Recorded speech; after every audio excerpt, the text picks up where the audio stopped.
Hello everyone. Our today's topic is operating segments, Indian Accounting Standard 108. Operating segment is a segment which provides some revenue to any business entity, and such revenue is generated not directly, it is generated only after spending some amount and using some assets of the business for generating this revenue. So basic conditions for operating segment is it must provide some revenue, it must be supported with fixed assets, and there should be some expenses which are directly attributable to this particular segment.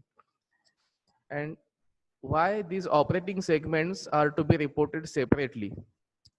Because there is a special accounting standard for these operating segments.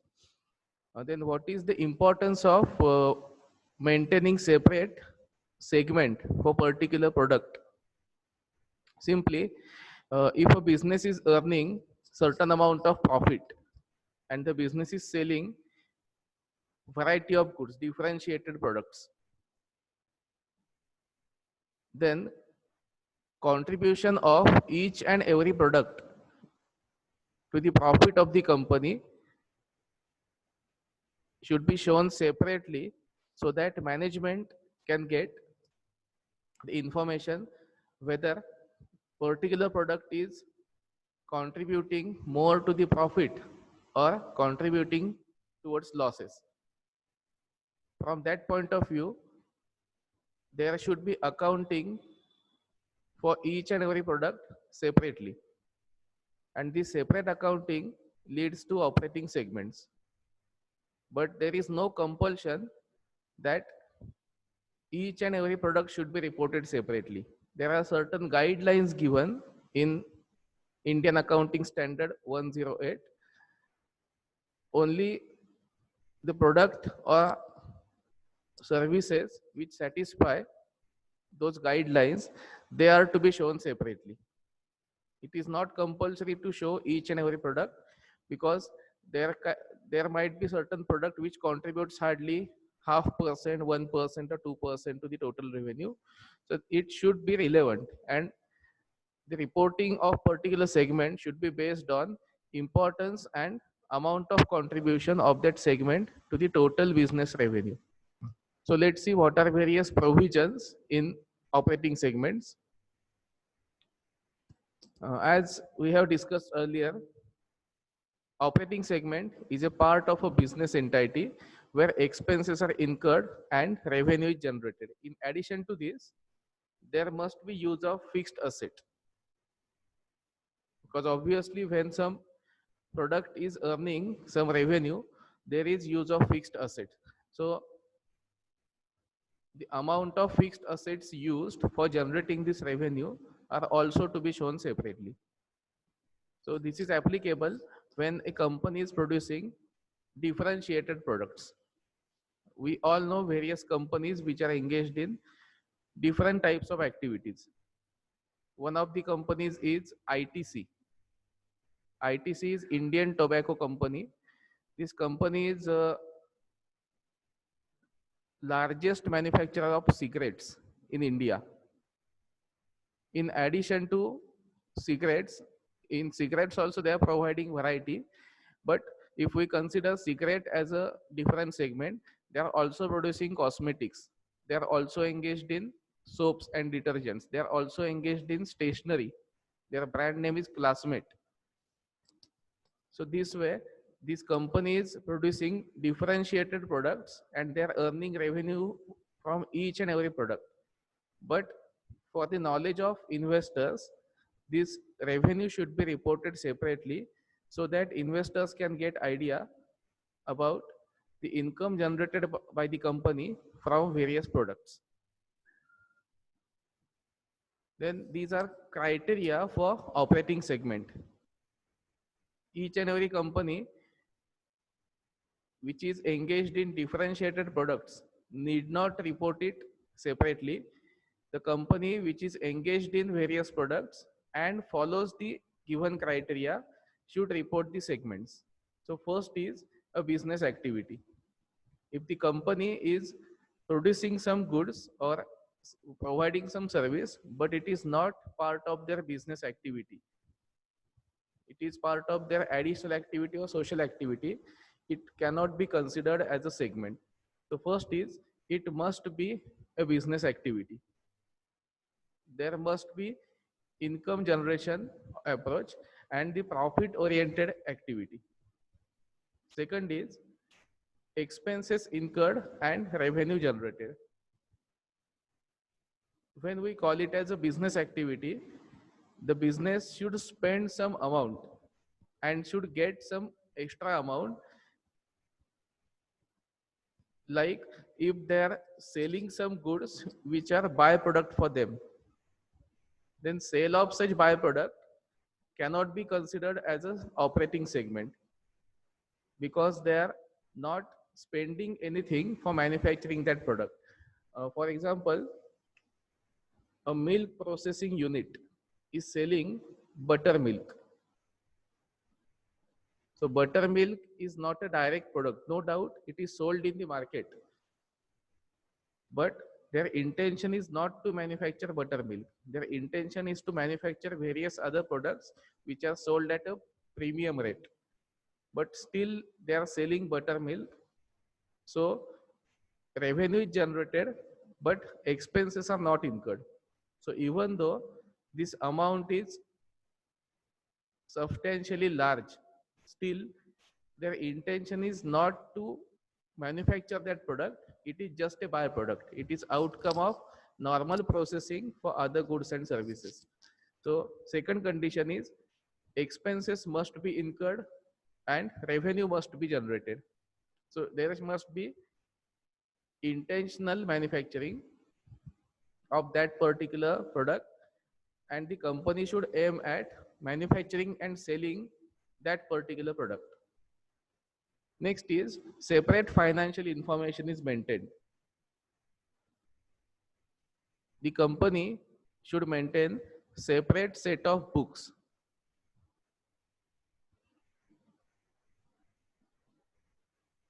The company has to maintain a separate set of books, and this financial information should be available for the public. So when a company maintains separate set of books, there can be separate accounting, and we can calculate whether the product is contributing substantially to the overall revenue of the business. Next is resources allocation and performance is evaluated. For the segment which is reportable or which we are supposed to report, there should be allocation of resources and the performance must be evaluated periodically. So this allocation of resources stands for use of fixed assets for manufacturing of that particular product, and there must be evaluation of performance. That means there must be accountability and the product must be sold to the customers in order to get some amount of profit. So all these conditions state that the product should be manufactured as a business activity. There must be separate accounting for the product, and there must be use of various resources within the business to manufacture the product, where the performance evaluation practice is followed. Then additional rules for segment reporting.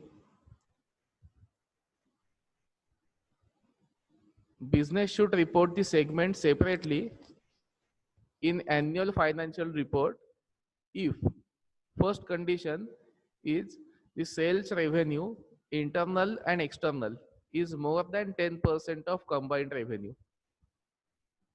So as per this first condition, the amount of sales of particular product or particular segment should exceed 10% of their total sales. Here total sales refers to internal as well as external. That means if some company is using their own product as raw material.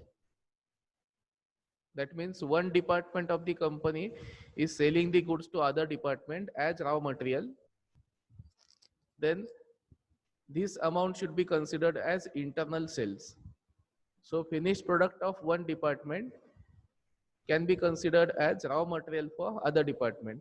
In this case, internal transfer of the product within the company is considered as internal sales revenue, and that should be considered for calculation of 10% of combined revenue. So first condition is the contribution in sales of particular product should be more than 10% of total sales revenue.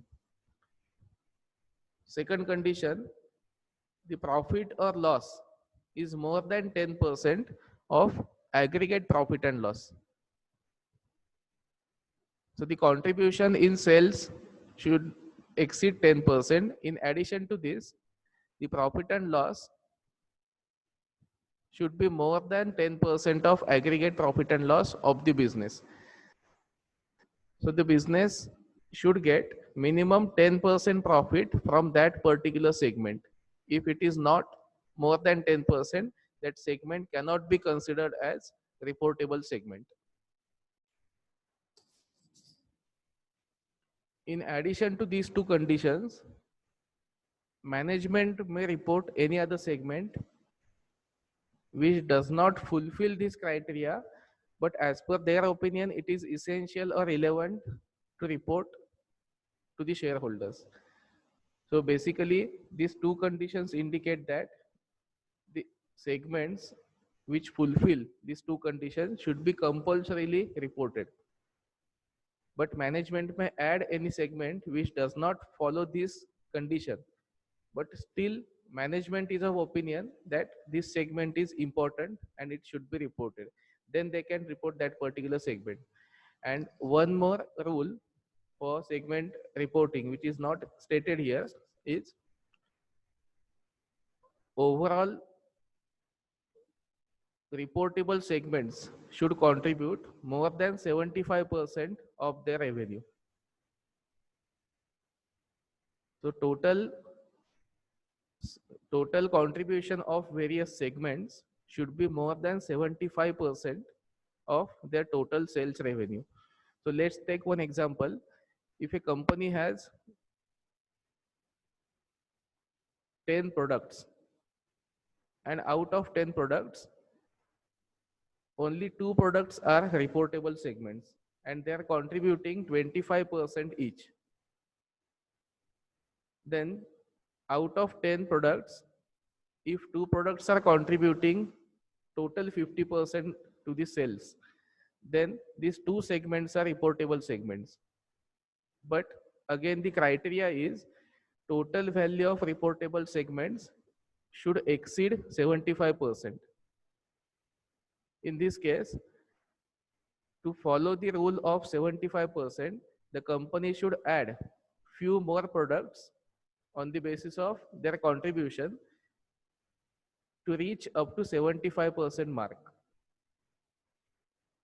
So even though product number 3, 4, 5, they are not satisfying the condition of 10% sales or 10% profit, still those segments are reportable in order to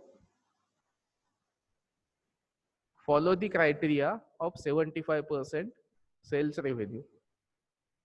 So when there is shortage of few percent to reach up to 75% mark, the company can add the segment which is comparatively highest contributor in remaining segments. So basically criteria is of 3 conditions. First is 10% of sales revenue. Second is 10% of profit or loss. And criteria for reporting states that the total value of reportable segment revenue should be 75% of overall revenue of the business.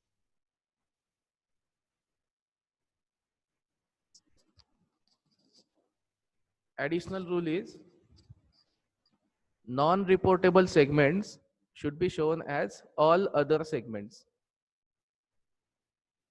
So if some segment is not following the condition of 10% in terms of sales and profit, then all such segments should be shown as all other segments.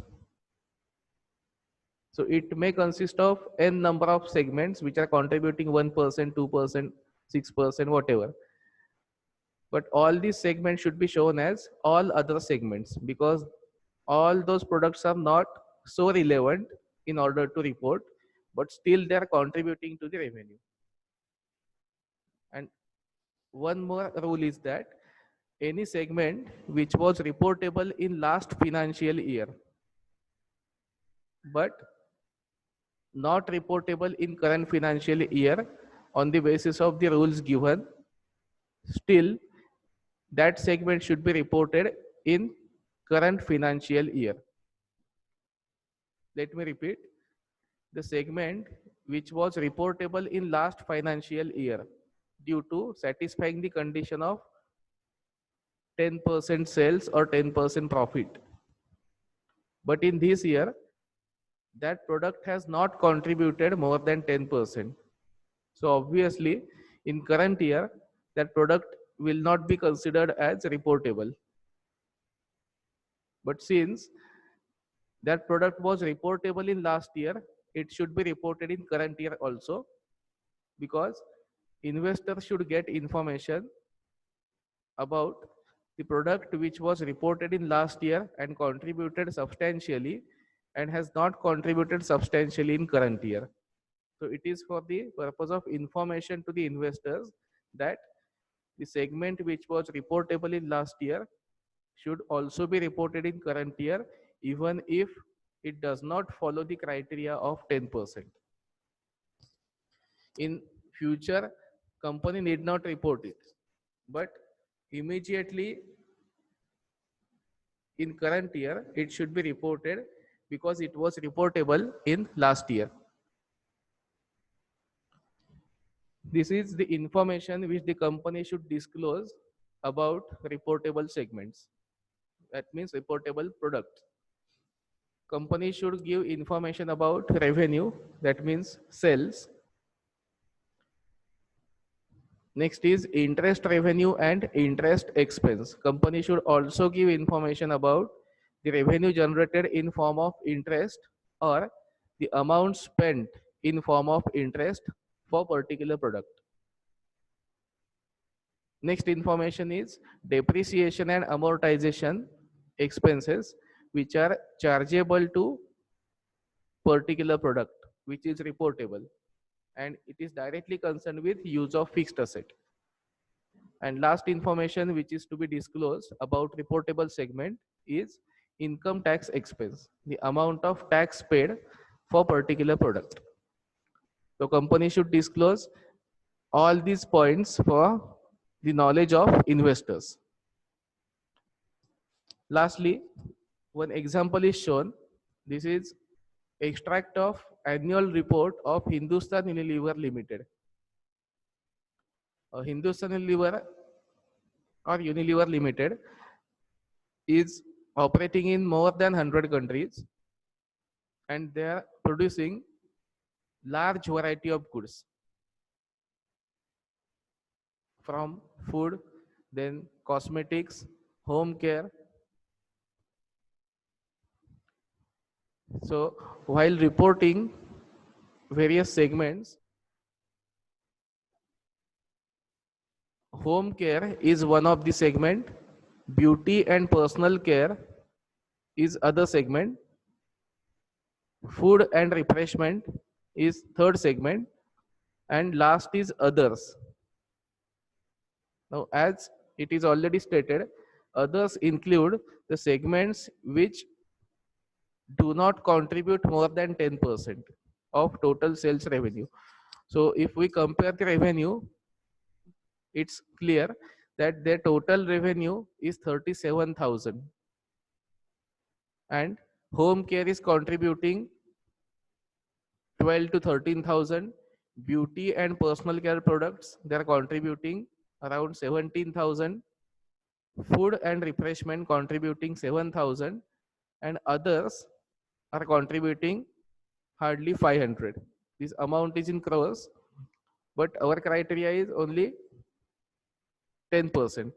So first three segments are contributing more than 10% in 2019. Same way, they are contributing more than 10% even in 2018.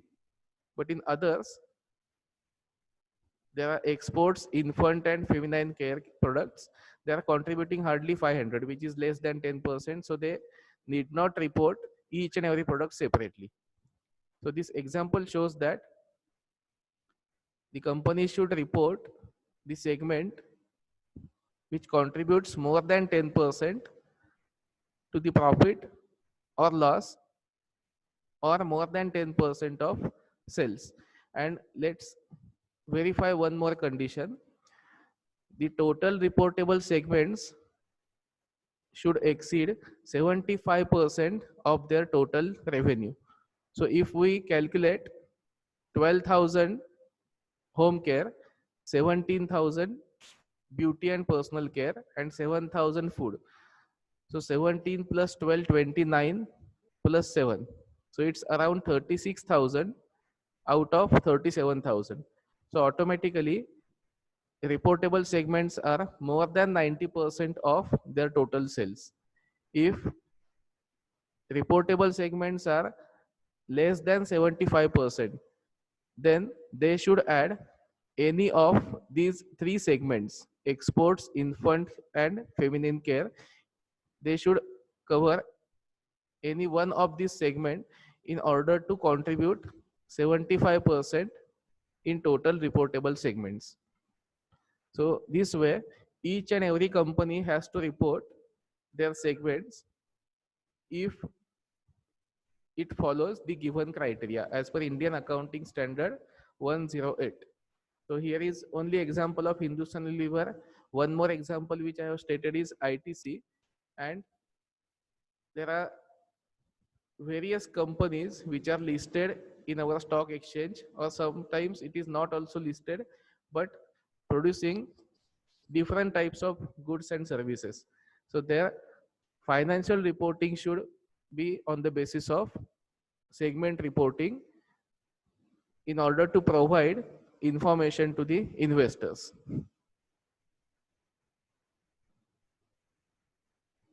Thank you very much.